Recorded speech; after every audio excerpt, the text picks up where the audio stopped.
What's up, guys? We're in the lab today and we are installing the brand new MotoBilt Tomahawk frame chop bumper for the Jeep JL and JLU. So stay tuned.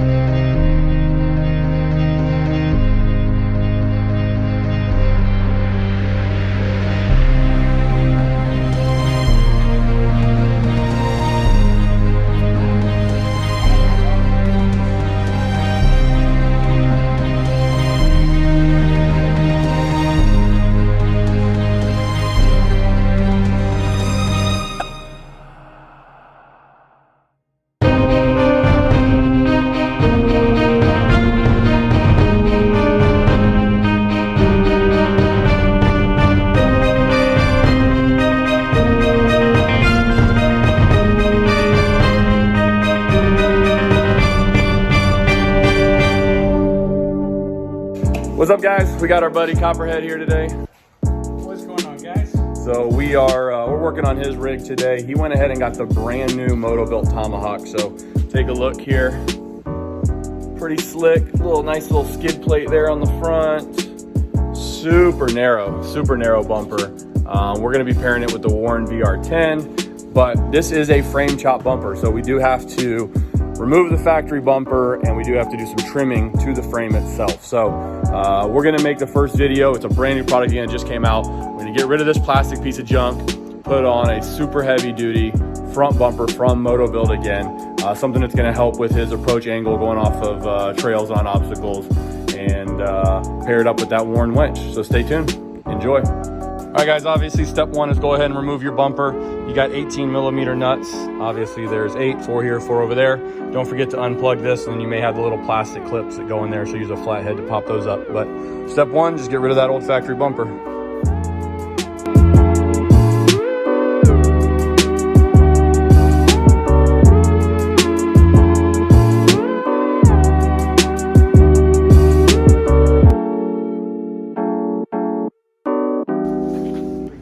So we're taking off the sway bar, guys. Now it's a 15mm.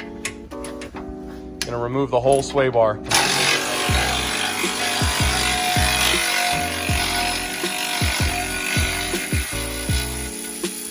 All right, so next, guys, is measure 1 1/4 inch, down to here on both sides. We're gonna go ahead and cut, grind, and get rid of this here so that the bumper can actually come underneath.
So these both got cut here. As you can see, we still have a little bit of grinding to do. We used a cut wheel and a Sawzall to get rid of pretty much everything there. Now it's just left, we're gonna grind everything smooth, clean it all up. Then what they have is a little template we're gonna use to put onto these ends once they're cleaned up, so we can get the distance off of the body mount. I believe it's like 3.5 inches or so, so that we know exactly where to make that flush cut so that this will sit up nice and close on the bumper.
after you are done pretty much cleaning up everything, take that little fold bracket, you're gonna measure your 3.5?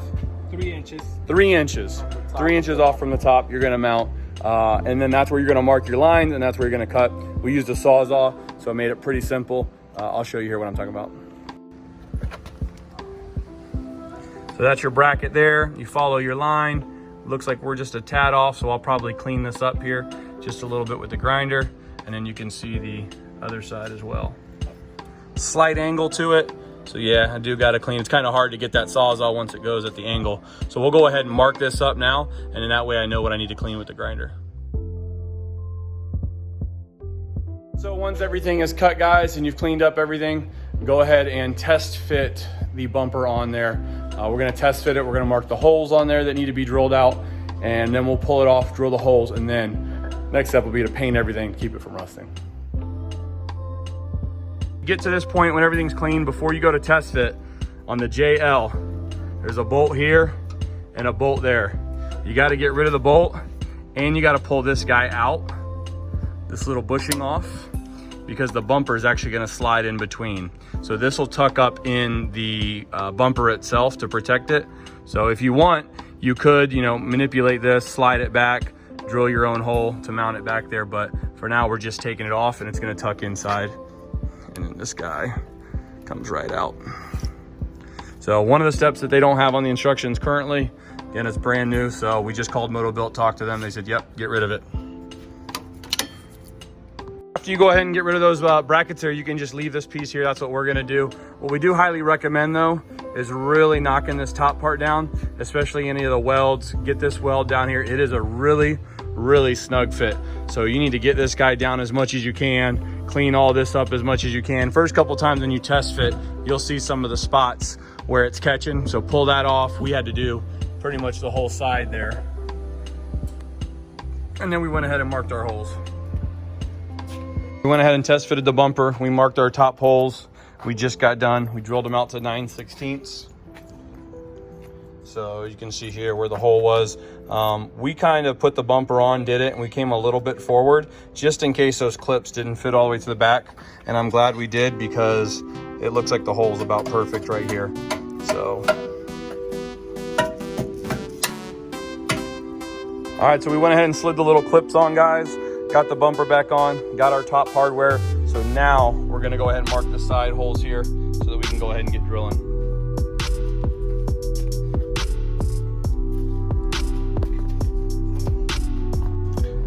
Don't forget to mark the holes on the inside. I recommend one of them little baby Sharpies.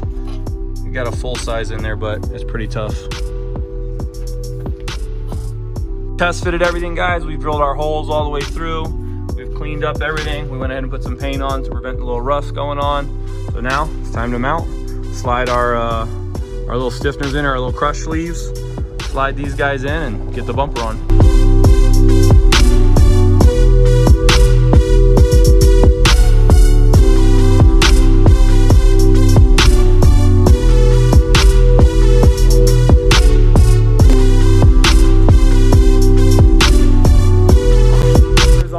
Got it installed. I will say, when you're drilling out the holes on the frame, make some room. I think it's, what size, Eddie?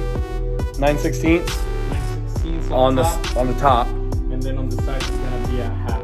And half on the sides that go through. So we actually just kind of guessed from the inside. It was really hard to come from the inside of the frame out. So we actually went straight through. So I had Eddie kind of look, make sure the drill bit was level to go through it. Worked out pretty well. I used one of those little step bits, little triangle step bits. Here we go, I'll show you. Right here. And it just, I really like the finish. These guys kind of make like a little concave, recessed head to it. So I actually went up one size. So here, I went to 5/8. Made that hole just a little bit bigger, because man, this bumper is a tight fit. Super snug, which is good. But for the install, it makes it a little bit harder. And then the little inserts that go in there, little crush sleeves, they're a little crooked, a little off, and that, it's from the heat when they weld them together. So super snug fit, had to do that. But if we wouldn't have made those holes a little bit bigger, we would have had to pull everything off and do that. So I do recommend that. But bumper's on, guys. We're gonna go ahead and snug everything up, and then we're gonna install our worn winch. All right, so now that the bumper's all mounted and everything's tighted up, we are gonna chop this off right here. That way this will still sit flush. I'm gonna attach a sway bar up, and then that'll be our last thing to do. Completely done with the install. Very tight fit. I think the only thing is making those holes on the side just a little bit bigger. Grinding down the welds on top of the frame and just kind of cleaning up the edges to make this slide on a lot easier. But as you can see, it's very, very stout. It's very strong, super tight fit. Happy with it. Easy to install the winch on after the bumper's already on. So we did the bumper install, then we put the grill back on, then we threw the winch on. So hope you guys enjoyed this. If you got any questions, comments, put them below. As usual, thanks for watching. We're trying to build up our subscribers, so please subscribe, and then make sure you click the little bell so you get notifications when we drop new videos. But we'll see you guys next time.